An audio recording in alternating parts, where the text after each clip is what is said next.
All right, so we're here with our next interview subject.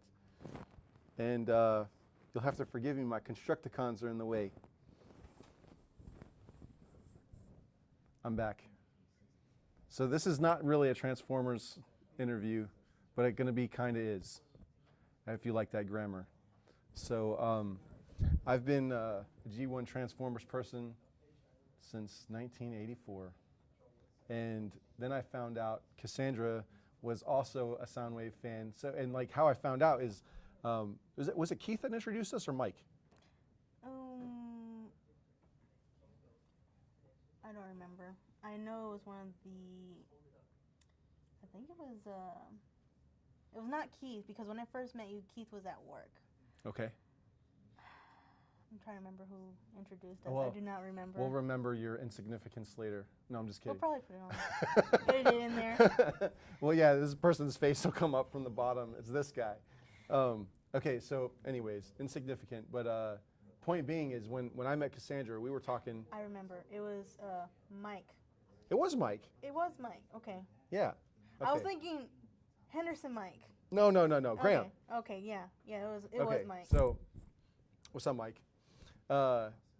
Yeah, so Mike introduced us, and then months later, I was kind of in need of looking for a character artist for a client of mine, and I remembered Cassandra's style, and it totally fit everything that was going on, and Cassandra just beat that project senseless. She had nailed every freaking deadline on it. She had hit every style. She hit every style sheet. I can't even remember asking you for corrections. Like, was there any corrections? No, not really. Yeah, because she just knew what she was doing. And that was the amazing part for me, is that I just feel like, Cassandra as a character artist, she does extremely well with inspiration, and she does extremely well with blueprinting. And the next thing that we're kind of going to be testing her in on is the polish section of it. So, Cassandra, this is Cassandra Banda, by the way. We didn't establish that. So you want to tell us about what you do? And I'm an animator. I started out as an animator, and I wanted to go into that in the studio, just do 2D, but most studios are looking for 3D, and especially in Houston, looking for 3D art, 3D animators.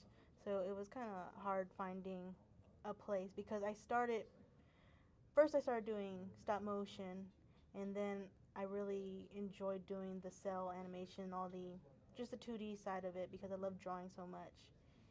And then when I got into this school, Art Institute, I started just, they tell me, they kind of like get you to the basics, draw characters, and that's what I started doing. I started enjoying drawing characters. And later on, they introduced us to 2D, and then later, but it was not for a very long time, only for a short span for the 2D side of it, and then they just dump you into 3D, and that's where they totally lost me. And just to be clear too, you were in the 3D animation program, not in the GAD program, right? Yeah, correct. Okay, so, and that's the same thing with my background. When I was going to college and stuff, they didn't have a GAD program. All we had was 3D animation, so I have 2 degrees. I have a degree in 3D animation, and my second degree is in 3D animation and multimedia compositing. So, when she showed me her portfolio, you showed me the 2D animation of your little bear character. What's his name? Ted Stone. Ted Stone. And you got a little necklace, and she just got done telling me a story that she was at a con and she was at a table, right? And then there was a guy taking commissions, and he carved it out in like an hour. Yeah, it was really amazing. He had dust all over him. I'm pretty sure it's not healthy for him, but it was amazing work though. Yeah, I fell in love with this character. I created him in high school, at the end of high school, and just kept him for a while. You want to tell us about his little background? Why has he got a busted arm? And actually, I just drew him with a busted arm because I wanted to show that he was actually a robot underneath that cute teddy bear. And he was human, but his mind was transferred into a robot teddy bear. Kind of reminds me of what was it? Afro Samurai, the dude with the helmet. Yeah, some people told me about it. Almost looks like him, but it's like, no. No, it's my baby. He's my little frowny face guy. He actually started. I do have like earlier sketches of him where he had stitches and he smiled a lot, and I just kind of brought it back, make it more simple, and so it can be easier to animate at one point because he was just too detailed when I first drew him out. So I just kept with this design for over 5 years. It hasn't changed that much. So I guess for your own sake and for your own health and stuff, do you see yourself trying to go back to 2D animation? Because like right now I know you're working as a concept artist. Probably, maybe on my own time, or when I have people helping me, I'll probably go back to 2D. That because I really do enjoy that. She's really, really good at it, by the way. Yeah, I would really like to do 2D stuff. Anything really. It's like I'm mostly comfortable with characters and making them move and everything, action poses. But someone told me to get into effect animations, and see how it goes from there. So I'll probably dabble in that when I have time. Do you have any advice for some younger people coming up in the newer generation? For characters, I would say just keep drawing, keep practicing hands, eyes, because that's what I used to do in high school. I always drew on paper, drew eyeballs, and just kept practicing no matter what. Had a bunch of sketchbooks with me. Even if I didn't have a sketchbook, I always draw on a scrap sheet of paper, and just, even though some people, I didn't really get discouraged too much, but I just kept drawing, even though like math, history, like it was important stuff, but I mostly focused on my art stuff. Okay, do what you love. It's another one. I love it. Do you have any shout outs you want to say hello to tonight? My mom, hey, but that's it. And in case people wanted to get a hold of you to do work, do you have an email address or website or anything you want to give out to them? Yes, CassandraJadeBanda.com. That has my email, and my Instagram is CJadeBanda. That's my art name. So we'll make sure that we get all that stuff down in the link. So we will make sure that we can get a little showcase in our tab at YHWH Games, and she's one of our partners, and I'm very, very proud of Cassandra in everything that she's been doing since day one. She has just been unbelievable in producing, and her professionalism and her quality of work and her layout.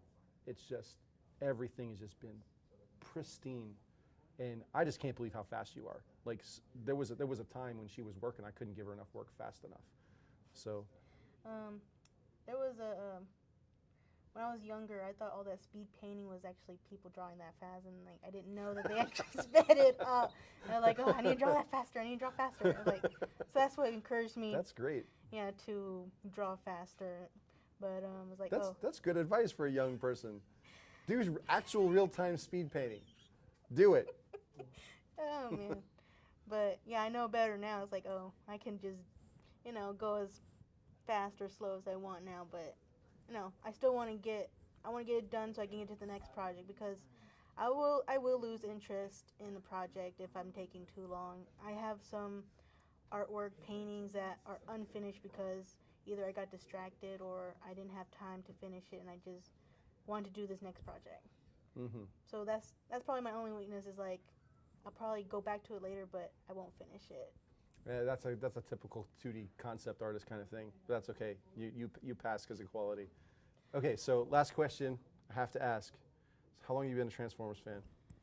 I had to go back to get and change my hat out, by the way. I had to go do it for this one. I was off and on. Like, I really like the Transformers Unicron series, the trilogy.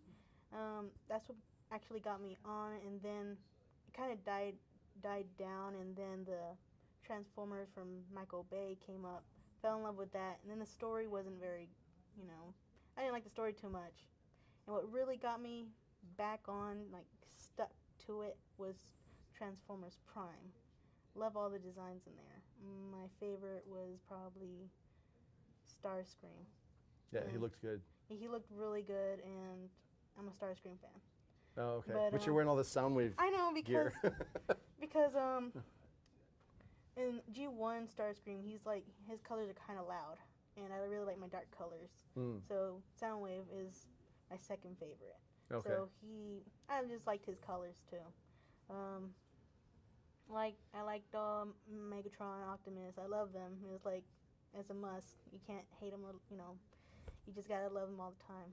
And I think when I met you the first time, weren't you wearing this sweater? Or was it the second time I met you? I think it was the second time. I don't remember. Yeah, I couldn't believe it. Like, after being a Transformers fan, literally since 1984, is the first time I'd ever seen a Soundwave sweater, and I freaked out. I was like, what? Mind blowing. But anyways, Cassandra, thank you very much for coming.